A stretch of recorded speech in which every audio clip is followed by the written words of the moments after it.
Hello everyone, welcome to week 5. Hope you're doing well.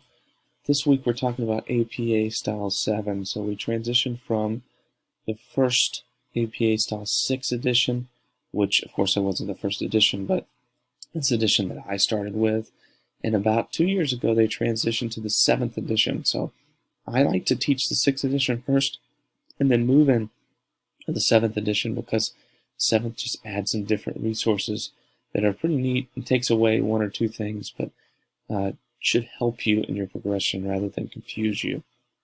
So there's a Purdue OWL video that talks about APA Style 7 that'll be really helpful.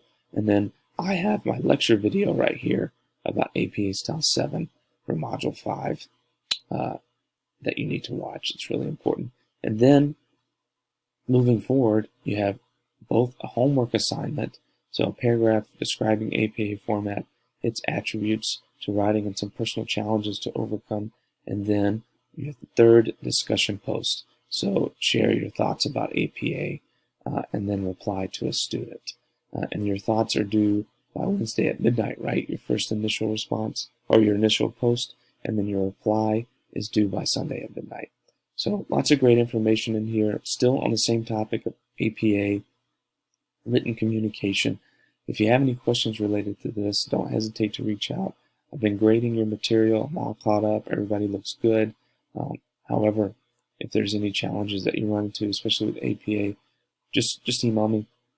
Happy to set up a Zoom call too that might help you learn how to use the material needed to be better prepared for your paper coming up. But thanks for all the hard work. I appreciate the effort that you're putting into this every week, and I look forward to seeing some great papers soon.